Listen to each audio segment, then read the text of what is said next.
जय श्री कृष्ण दोस्तों। आपका स्वागत है आपके अपने YouTube चैनल एम फिजिक्स पर। आज त्वरण से संबंधित एक क्वेश्चन देखते हैं।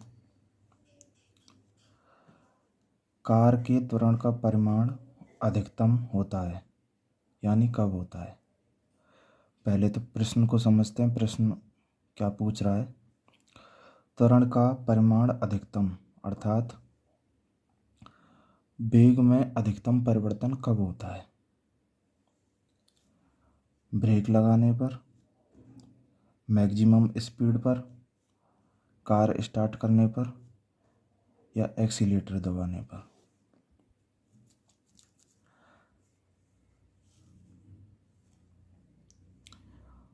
आप सभी को उत्तर लग रहा होगा एक्सीलेटर दबाने पर, लेकिन एक्सीलेटर दबाने पर कार का वेग परिवर्तित होता है, लेकिन सर्वाधिक जो परिवर्तन वेग में होता है वो होता है ब्रेक लगाने पर।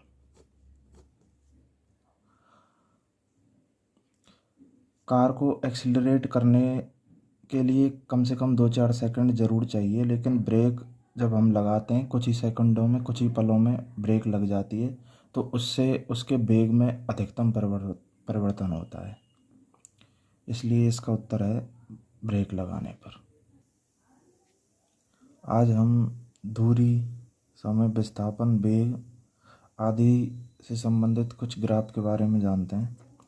ग्राफ से संबंधित कुछ क्वेश्चन एग्जाम में आते हैं। प्रमुखतः 2 प्रकार के प्रश्न एग्जाम में आते हैं, जिनमें या तो हमको ग्राफ से क्षेत्रफल निकालना होता है या फिर ग्राफ से ढाल निकालनी होती है। आइए समझते हैं कि हमें कब कब क्षेत्रफल निकालना है और कब उसकी ढाल।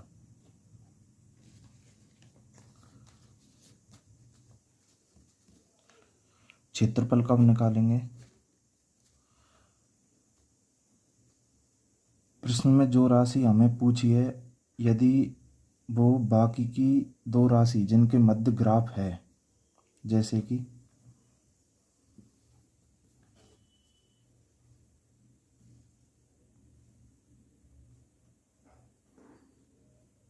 चाल और समय के मध्य ग्राफ है और पूछी हमको दूरी है,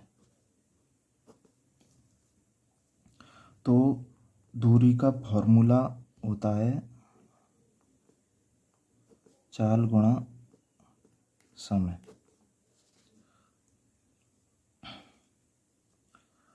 तो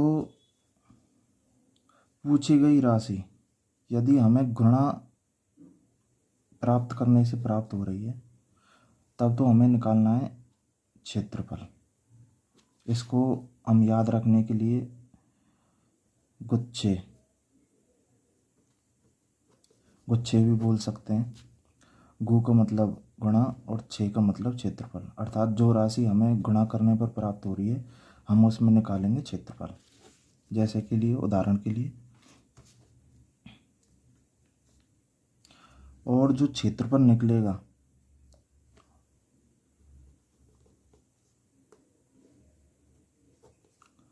वो एक्स अक्ष तथा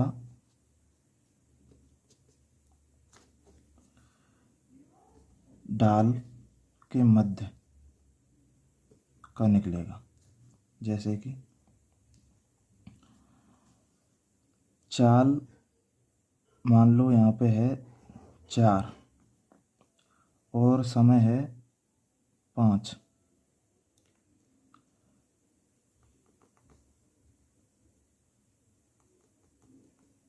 यहाँ पे 5, t बराबर 5। तो यहाँ पे अगर हमको दूरी निकालनी है तो इसका क्षेत्रफल निकालेंगे, लेकिन ढाल और एक्स अक्ष के मध्य का, ये वाला। दूरी निकालने के लिए ये त्रिभुज हो गया, त्रिभुज का क्षेत्रफल होता है दूरी बराबर 1/2 आधार गुणा ऊंचाई, अर्थात 1/2 4 गुणा 5, 2 से 2 बार 5 दूनी 10 मीटर। ये हमारी दूरी निकल आएगी। अब ढाल कब निकालनी है?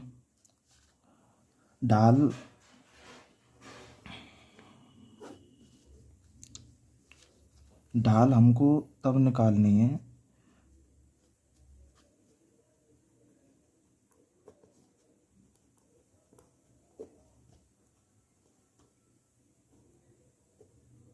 जब दी गई राशियाँ जिनके मध्य ग्राफ है और पूछी गई राशि उन दोनों के भागफल से प्राप्त होती है।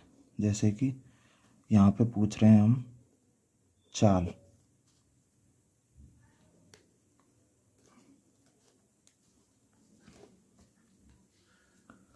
चाल बराबर होता है दूरी बटे समय। तो चाल हमें यहाँ पे भाग से प्राप्त हो रही है। भाग से प्राप्त हो रही है तो इसका मतलब है हमको इसकी ढाल निकालनी होगी। इसको हम याद रखने के लिए भाड़ा भी बोल देते हैं। भा से मतलब भाग और ढा से मतलब ढाल। अब ढाल दो प्रकार से निकाल सकते हैं।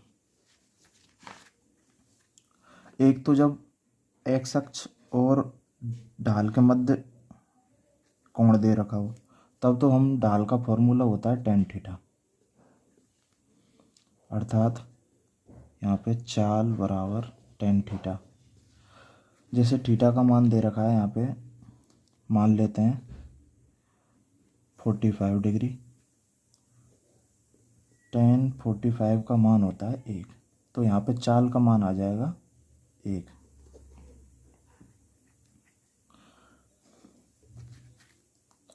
यदि थीटा नहीं दे रखा हमें मान दे रखे हैं, जैसे कि मान दे दिया दूरी है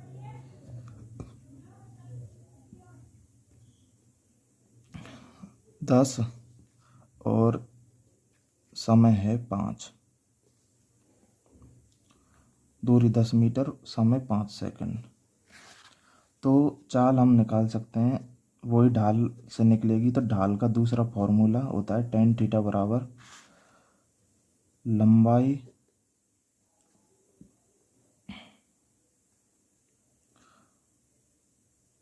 बटे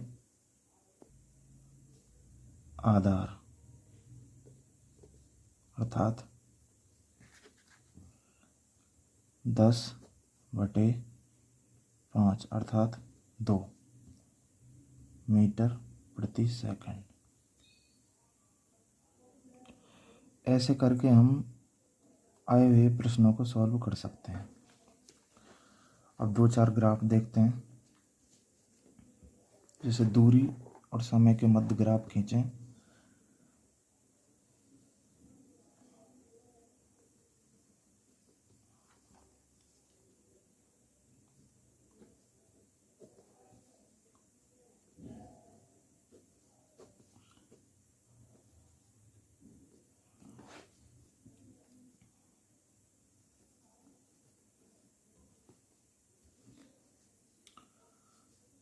यहाँ पे जो ये ढाल है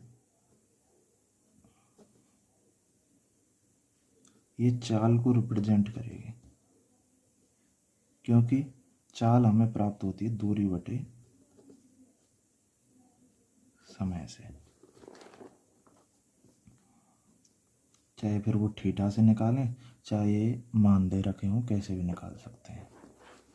ऐसे ही हाँ, ये नहीं है कि इनके बीच ग्राफ ऐसा ही प्राप्त होगा। इनके मध्य ग्राफ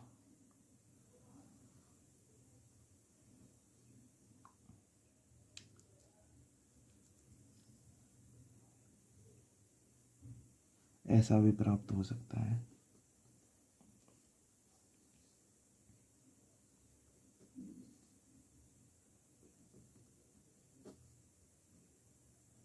इसका मतलब ये है कि दूरी चेंज नहीं हो रही है लेकिन समय चेंज हो रहा है। इसकी ढाल 0 आएगी तो इसकी चाल भी 0 प्राप्त होगी। ऐसे ही विस्थापन समय ग्राफ,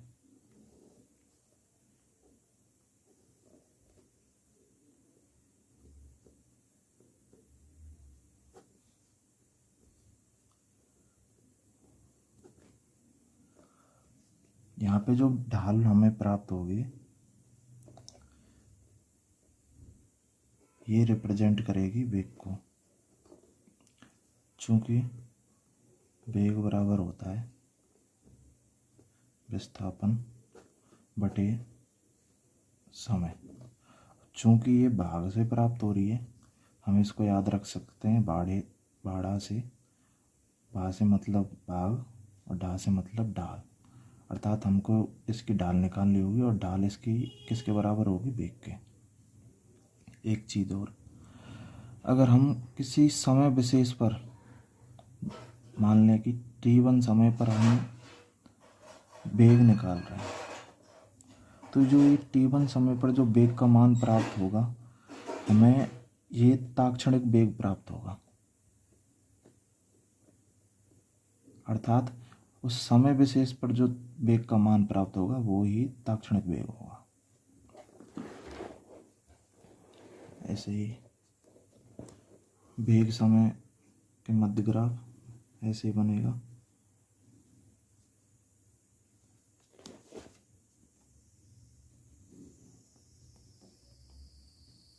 यहाँ वेग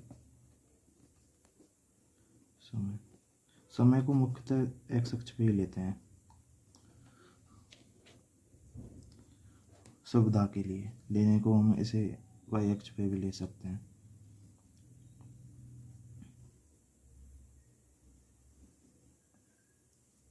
इससे जो प्राप्त होगा विस्थापन, अब चूंकि विस्थापन वेग और समय के गुणनफल से प्राप्त होता है तो गुच्छे से याद रख सकते हैं, इसका हमें निकालना पड़ेगा क्षेत्रफल। जैसे कि हम t1 समय पर निकालें यहाँ पे,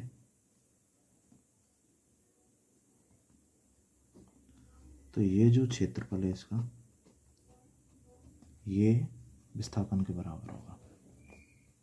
अब इसका ग्राफ ऐसा नहीं कि ये ऐसा ही प्राप्त होगा हमें, ये ग्राफ ऐसा भी हो सकता है।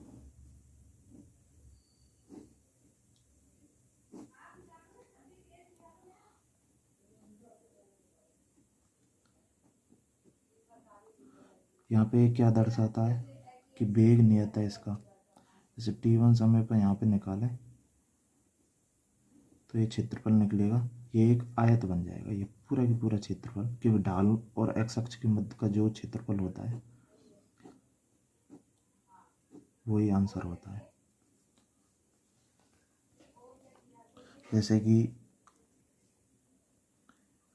ये वेग हो गया 4 और समय है 2, तो विस्थापन निकल आएगा डिस्प्लेसमेंट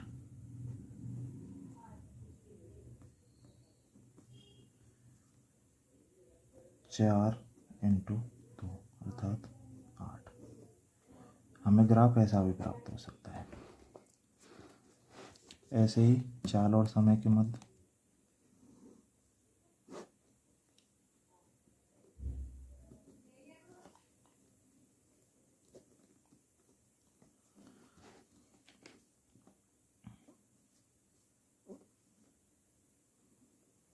वही यहाँ पे दूरी निकलेगी और दूरी हमेशा चाल गुणा समय से निकलेगी, गुणा है तो इनके मध्य का क्षेत्रफल ज्ञात करना पड़ेगा। जैसे कि t1 समय पर यहाँ पे निकालें तो ये वाला जो क्षेत्रफल है ये दूरी को रिप्रेजेंट करेगा, या फिर वही दूसरा वाला ग्राफ ऐसे भी प्राप्त हो सकता है। चाल समय। तो फिर ये वाला जो मध्य का क्षेत्रफल है, कुल मिला के एक्स अक्ष और ढाल के मध्य का क्षेत्रफल निकालना है जब हमें क्षेत्रफल निकालना है। जब ढाल निकालनी है या तो थीटा दे रखा होगा या कुछ मान दे रखे होंगे। इस प्रकार हम इन प्रश्नों को सॉल्व कर सकते हैं। आशा करता हूँ आपको ये वीडियो पसंद आई होगी। प्लीज़ लाइक करें, शेयर करें और सब्सक्राइब करें। मिलते हैं अगली वीडियो में। राधे राधे।